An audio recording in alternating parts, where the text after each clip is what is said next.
오늘 함께 보실 말씀은 열왕기상 18장 34절에서 40절까지 말씀 보시겠습니다. 열왕기상 18장 34절에서 40절까지의 말씀입니다.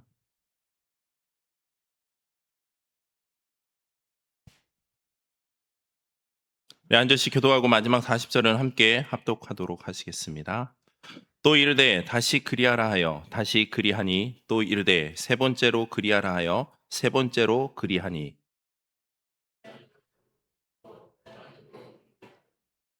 저녁 소재 드릴 때에 이르러 선지자 엘리야가 나아가서 말하되 아브라함과 이삭과 이스라엘의 하나님 여호와여 주께서 이스라엘 중에서 하나님신 것과 내가 주의 종인 것과 내가 주의 말씀대로 이 모든 일을 행하는 것을 오늘 알게 하옵소서.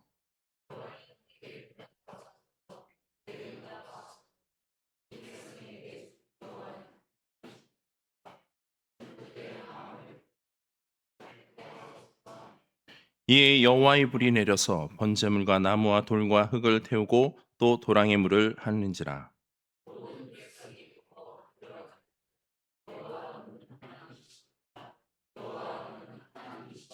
함께 읽겠습니다. 엘리야가 그들에게 이르되 바알의 선지자를 잡되 그들 중 하나도 도망가지 못하게 하라 하매 곧 잡은지라. 엘리야가 그들을 기손 시내로 내려다가 거기서 죽이니라. 아멘. 자, 오늘은 내 삶의 바알과 아사레를 제거하라는 제목으로 함께 잠시 말씀을 나눠보겠습니다. 사람이 죄악 가운데 있다 성도라는 새로운 신분의 변화를 받게 됩니다. 그리고 그 이후에는 믿음 생활을 시작하게 되죠. 그런데 그 믿음 생활을 하는 과정 속에서 우리의 믿음의 깊이, 성장은 왜 그렇게 더디기만 할까요? 그냥 때가 되면은 키가 자라고 또 나이 연륜이 먹고 여러 가지 상황들이 때에 맞춰서 우리에게 주어지고 자라듯이 이 믿음 또한 우리가 때가 되면 자연스럽게 그냥 성장하고 자연스럽게 물 흐르도록 진행되면 얼마나 좋겠습니까? 그런데 우리는 오랫동안 신앙생활을 하고 믿음 생활을 함에도 불구하고 우리의 믿음이 깊어지지 않는 경우가 너무 많다는 거죠. 그 이유는 뭘까요? 여러 가지 각자들만의 이유가 있을 겁니다.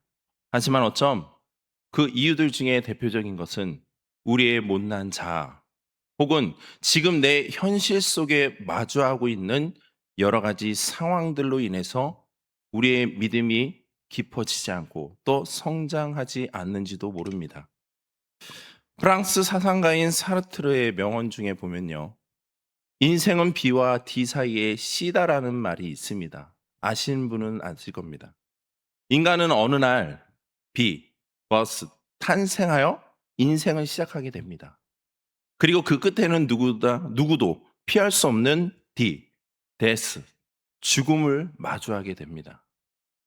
그런데 그 탄생의 시작과 죽음 사이의 인생에는요, C, 초이스, 수많은 선택을 하며 인생을 채워가게 된다는 겁니다. 이처럼 인간의 삶은요, 그냥 주어지는 것이 아니라 매 순간 자유의지를 통해서 선택하며 만들어지고 그 선택 속에서 늘 새로움을 경험하게 된다는 겁니다. 무엇보다 이러한 삶은요, 창조주이신 하나님께서 인간에게 주신 특별한 선물이기도 합니다. 다시 말해, 두 가지 이상의 동기에 대한 그 선택과 결정을 자신이 자유로이 할 수 있는 의지의 삶을 사람에게 주셨다라는 겁니다. 그리고 그 선택과 결정에 따라 삶의 질은 물론이고 여러 가지 경험들을 하게 되죠. 그래서 하나님은요, 그 수많은 경험들을 통해서 인간의 삶의 주인이 누구인지, 어떤 삶을 살아가야 하는지를 바로 깨달아 알게 하심으로 바른 선택과 결정을 요구하십니다. 특히 믿음 생활을 우리가 어떻게 해야 하는지를 깨닫게 하십니다. 오늘 보신 본문 역시 인간의 선택과 결정에 따른 신앙적 삶의 모습이 어떤지를 우리가 엿볼 수가 있습니다. 본문의 내용은 우리가 너무나도 잘 알고 있는 엘리야와 바알, 아세라 선지자들과의 갈매산 대결입니다. 아하방 시대에 바알과 아세라 선지자 850명과 엘리야 선지자 1명, 그들과의 갈매산에 모이게 됩니다. 그리고 그들은요, 희생 제사를 통해서 어떤 신이 진정한 참 신이고 참 하나님이신지를 겨루게 됩니다. 대결 방식은 복잡하지 않습니다. 매우 간단합니다. 송아지를 제물로 각을 떠서 나무 위에 놓고 불은 붙이지 않고 각자가 믿는 신을 불러서 그 제물의 불로 응답하는 신이 참 신이고 참 하나님임을 증명하는 것입니다. 근데 여기서 먼저 우리는요, 그들이 섬기고 있는 그 바알과 아세라는 신을 생각해 볼 필요가 있습니다. 먼저 바알은요, 고대 가나안 지역의 토속 신으로서 주인, 소유자라는 의미를 가지고 있습니다. 당시 바알은요, 폭풍우와 비, 번개를 상징하는 것으로서 농사를 짓는 사람들 사이에서는 널리 알려진 신이며 토지의 생산력과 가축의 번식력을 주관하는 풍요의 신이었습니다. 그래서 당시 사람들은요, 풍요의 신이자 태양신인 그 바알에게 빌어서 때에 따라서 비를 내려 농사가 풍요로워지기를 바랬던 것입니다. 바로 이 이스라엘 백성들은 이 신의 큰 영향을 받았다라는 겁니다. 왜냐하면 당시 이스라엘 백성들은요, 출애굽을 한 이후에 약속의 땅인 가나안에 정착을 하게 되지만 그들은 말 그대로 여기저기 떠돌아다니다 온 유목민족이었습니다. 그런데 가나안 땅에는 이미 여러 민족이 정착하여 살고 있었습니다. 그들은 오래전부터 대대손손 자리를 잡고 농사를 짓던 정착민들로서 이미 그곳에서 농경을 주관하는 그 풍요의 신 바알을 우상으로 섬기고 있었다라는 거죠. 그러다 보니 유목민이었던 이스라엘 백성들 역시 그곳에서 정착을 하고 살면서 점점 어떻게 됩니까? 그들의 신의 영향을 받지 않을 수 없었다라는 겁니다. 무엇보다 그곳에는 바알 신만이 존재한 것이 아닙니다. 바알과 함께 아세라 신을 섬기고 있었습니다. 아세라 신이라 하여서 바다의 여주인, 모든 신들의 어머니라 불리는 다산의 신을 함께 섬기고 있었다라는 겁니다. 이처럼 당시 가나안 민족들은요, 물론 또한 이스라엘 백성들조차 바알과 아세라 신의 섬김으로 풍요와 다산의 그 축복을 누리기를 빌었다라는 겁니다. 그래서 그들의 마음과 삶의 중심에는요, 하나님을 의지하고 바라는 것이 아니라 어느 순간부터 바알과 그 아세라 신이 자리 잡고 그들에게 삶의 풍요를 바라고 있었다라는 것입니다. 그렇다면 이들의 삶과 마찬가지로 우리의 삶의 모습은 과연 어떨까요? 우리도 하나님을 주인으로 섬기고 있습니다. 하지만 이 땅에 태어나 살면서 어느 순간부터 어떻습니까? 우리의 마음속에 바알과 아세라 같은 풍요와 다산의 그 축복을 누리고자 하는 그 마음이 자리 잡게 되고 말았다는 겁니다. 그리고 그러한 풍요와 다산의 축복은 무엇입니까? 바로 세상의 가치의 기준에서 나타나고 있는 성공이라는 것입니다. 그래서 우리는 이 땅에서 어떤 모습으로 살아가고 있습니까? 더 많은 수고와 열심을 통해서 많은 것을 얻으려 하고 있다라는 것입니다. 물론 많은 것을 얻고 누리는 삶이 무조건 나쁘고 잘못됐다는 것은 아닙니다. 하지만 우리가 명심해야 할 것은요, 그 모든 것들은 결국 마지막 때에 우리가 가지고 갈 수 있는 것이 아니라는 사실입니다. 마지막 때에 우리가 진정 가지고 가야 될 것은 이 땅의 풍요와 다산의 축복이 아닙니다. 바로 믿음에 따른 구원의 확신만을 가지고 가게 된다는 겁니다. 그럼에도 우리가 계속해서 하나님이 아닌 바알과 아세라와 같은 그 허상만을 쫓는다면 그 끝은 결국 실패와 절망뿐이며 하나님의 진노와 심판만이 기다릴 뿐입니다. 본장에 읽진 않았지만 28절과 29절에도 보시면요, 이에 그들의 소리를 큰 소리로 부르고 그들의 규례를 따라 피가 흐르기까지 칼과 창으로 그들의 몸을 상하게 하더라. 이같이 하여 정오가 지났고 그들의 미친 듯이 떠들어 저녁 소재 들을 때까지 이르렀으나 아무 소리도 없고 응답하는 자나 돌아보는 자가 아무도 없다라고 말씀합니다. 지금 850명이나 되는 바알과 아세라 선지자들, 그들은 자신들의 온 힘과 열성을 다해서 지금 자신들이 섬기고 있는 신을 부르고 있습니다. 심지어는 그 자신들의 몸을 자해하면서까지 간절한 마음으로 부르고 있다는 거죠. 그런데 반응은 어떻게 나타나고 있습니까? 아무 소리도 응답도 돌아보는 자가 아무도 없다라는 것이죠. 정말 그들의 간절한 그 기도의 바람처럼 바알이 비와 번개, 폭풍 등을 주관하는 신이라면 적어도 하늘에서 번개라도 내려서 단에 불이 붙어야 하는데 지금 그들의 기도 앞에는 그 어떤 반응도 전혀 나타나지 않고 있다는 것입니다. 그것은 결국 바알이나 아세라와 같은 유상은요, 인간이 만들어낸 허상이며 험한 것에 불과하다는 것을 지금 본문 속에서 직접 보여주고 있다는 것입니다. 무엇보다 이러한 그들의 허상은요, 거기서 끝나는 것이 아닙니다. 40절에 보시면 엘리야가 그들에게 이르되 바알의 선지자를 잡되 그들 중 하나가 도망하지 못하게 하라 하매 곧 잡은지라 엘리야가 그들을 기손 시내로 내려다가 거기서 죽이니라 말씀합니다. 그들은 자신들이 섬기는 바알과 아세라의 손으로 인해서 결국 목숨까지 잃고 말았다라는 것입니다. 이처럼 하나님이 아닌 허상, 세상 것을 선택하고 쫓는 자들의 결국은요, 허망뿐입니다. 멸망뿐입니다. 그렇다면 우리 각자가 생각해 보시길 바랍니다. 과연 우리의 마음과 삶의 중심에는 어떤 바알과 아세라와 같은 것들이 자리 잡고 존재하고 있는지 말입니다. 혹시라도 지금 이 순간 바알과 아세라 그리고 하나님과 구원의 그 선택 앞에서 머뭇거리고 있다면 속히 바알과 아세라 같은 그 무언가를 꼭 제거해야만 합니다. 본문 속 이스라엘 백성들은 여전히 가나안 땅에서 정착하며 자신들의 삶에 들어온 그 바알과 아세라인 풍요와 다산의 그 축복에 젖어서 무엇이 참된 것인지를 분별하지 못하고 머뭇거리고 있습니다. 21절에 보시면 엘리야가 모든 백성에게 가까이 나아가 이르되 너희가 어느 때까지 둘 사이에서 머뭇머뭇하려느냐 여호와가 만일 하나님이면 그를 따르고 바알이 만일 하나님이면 그를 따를지니라 하니 백성이 말 한마디도 대답하지 아니하는지라 라고 말씀합니다. 여기서 우리는 이스라엘 백성들의 지금 마음의 신앙 상태가 얼마나 나태하고 연약한지를 엿볼 수가 있습니다. 여기에 보시면 둘 사이에서 머뭇하려느냐라는 것은요, 원문에 보면 바위에 갈라진 틈이나 나무의 가지를 뜻하는 것으로서 갈라진 의견이나 생각을 이야기합니다. 그러니까 이것을 문자적으로 해석하면 두 바위 틈 혹은 두 개의 나뭇가지 위에서 쩔뚝거리고 있느냐로 표현된다는 겁니다. 지금 이스라엘 백성들은 두 가지의 다른 의견인 바알과 아세라 신앙과 여호와 신앙 앞에서 지금 머뭇거리고 있다는 것입니다. 그런데 여러분 이스라엘 백성들이 어떤 민족입니까? 믿음의 조상인 아브라함의 후손이며 야곱의 후예들입니다. 무엇보다 하나님께서 택하신 민족입니다. 그들은 일평생 여호와 하나님만을 섬기며 그분을 경외하는 삶을 사는 민족들입니다. 그런 그들이 지금 무엇을 택할지 몰라 머뭇거리며 결국에는 말 한마디도 대답하지 못하고 있다는 것입니다. 이 얼마나 어리석은 신앙의 모습입니까?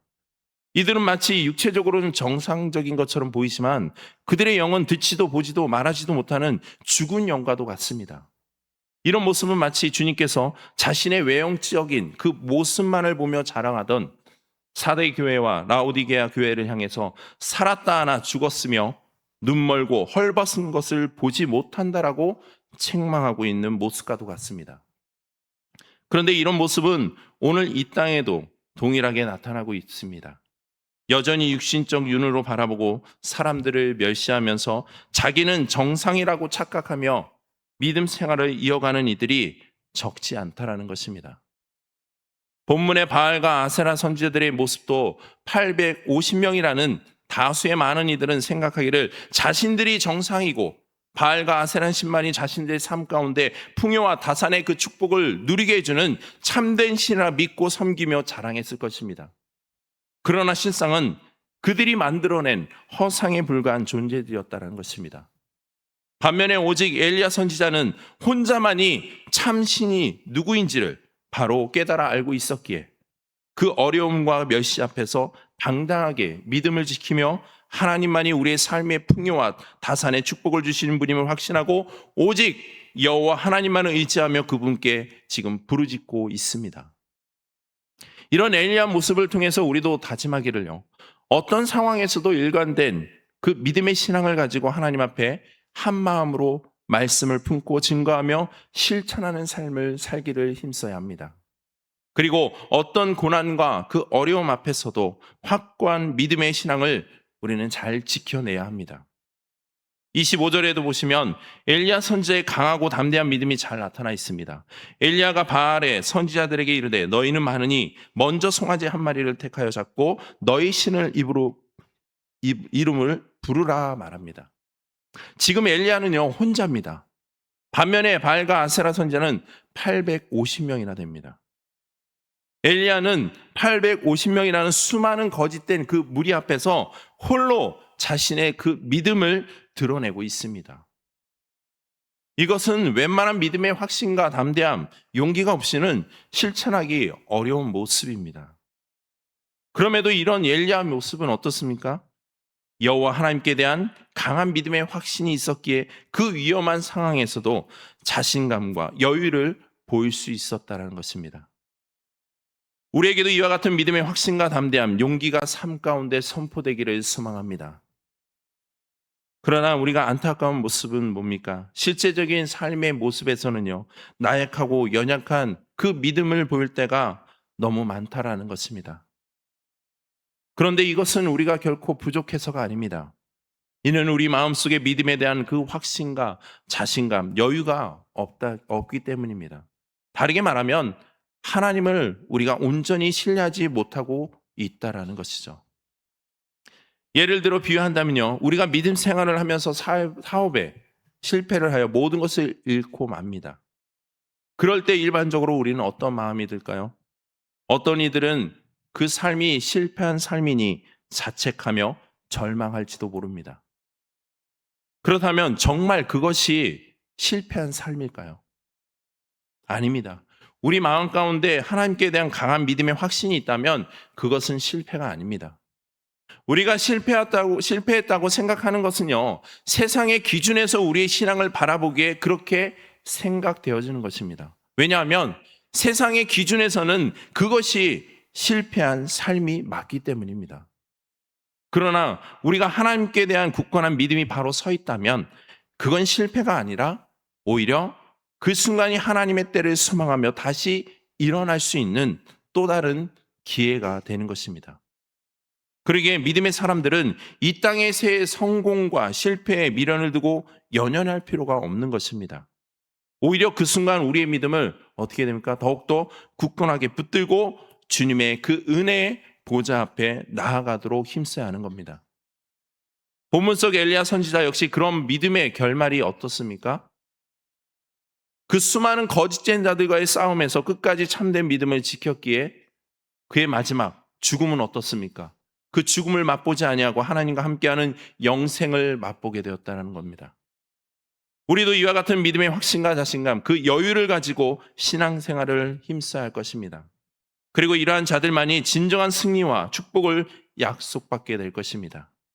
그렇지 아니하고 조그마한 이익 앞에서도 시기하며 다투고 싸우게 된다면 영원한 생명과 축복이 아닌 영원한 진노와 심판만이 우리 앞에 놓여지게 될 것입니다.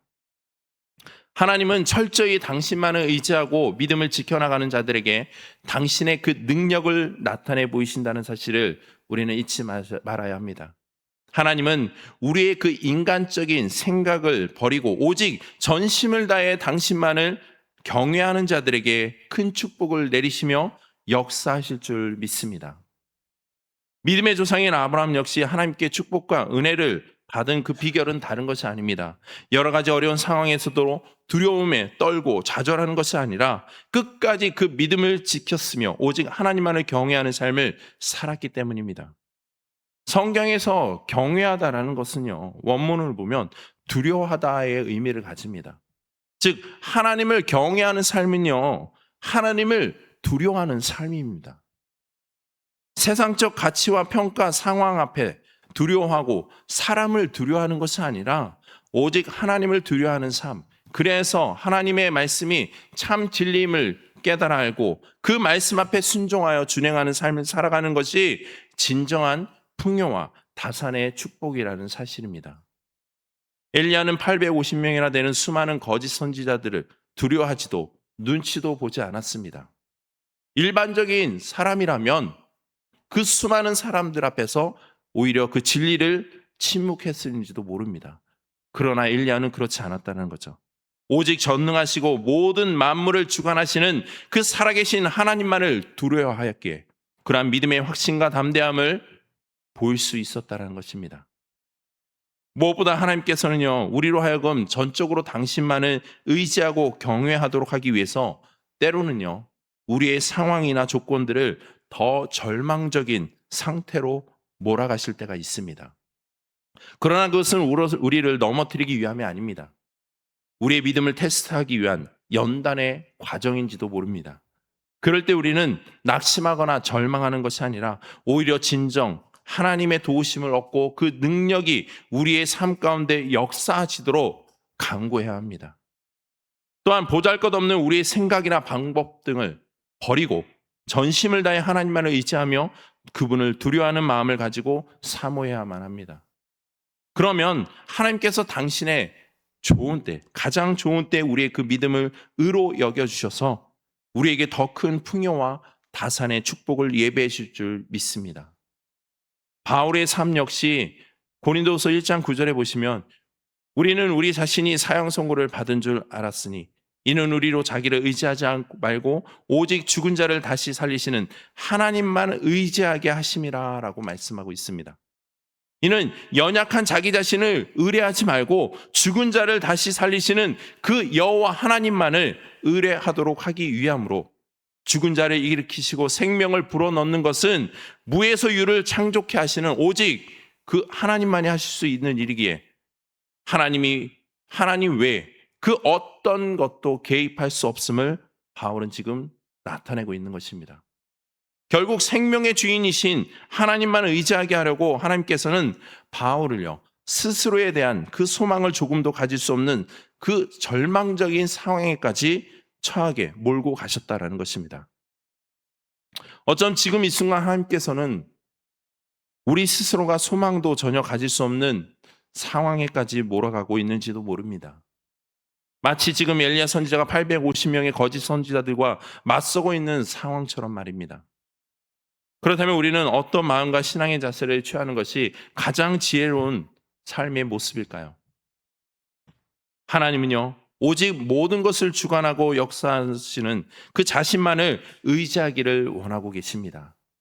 그리고 우리는 그 순간 그분 앞에 나아가 간구하기를 힘써야 합니다. 무엇을요? 지금 엘리야 선지자가 주님께 나아가서 불을 내려달라고 부르짖었을 때 그에게 허락해 주신 것처럼 내 삶 가운데도 내 마음속에 성령의 불같은 역사가 가득하기를 간구해야 합니다. 그래서 우리는 마음과 그 삶 가운데 알게 모르게 자리 잡고 있는 바알과 아세라가 무엇인지를 바로 알아야 합니다. 그것을 철저히 부숴버리고 제거함으로 인해서 다시 하나님의 그 형상을 우리는 회복해야만 합니다. 우리의 힘으로는 할 수 없습니다. 오직 성령의 역사하심을 통해서 모든 것이 가능케 될 줄 믿습니다. 사랑하는 성도 여러분, 이 땅에서 가장 무섭고 두려운 사실은요, 우리가 높은 자리에 오르지 못한 것, 아니 또 많은 것을 갖지 못한 것이 아닙니다. 하나님을 떠나 대적하는 것입니다. 그리고 이 땅에서 가장 실패한 인생은 하나님을 두려워하지 않는 삶입니다. 우리 마음과 삶 가운데 존재하는 바알과 아세라는 결코 하나님과 함께할 수 없다는 사실을 우리는 깨달아야 합니다. 오직 한 가지를 선택하고 하나는 꼭 부숴버리고 제거되어져야만 합니다. 그것이 무엇이 됐든 그 바알과 아세라가 지금 나와 나의 가정, 교회, 내가 속한 그 공동체를 좀먹듯이 병들게 만들고 해치고 무너뜨리고 있다는 그 사실을 우리는 깨닫고 그것을 하나님께 가지고 나아가 성령의 불로 깨끗이 제거될 수 있도록 간절히 부르짖기를 소망합니다.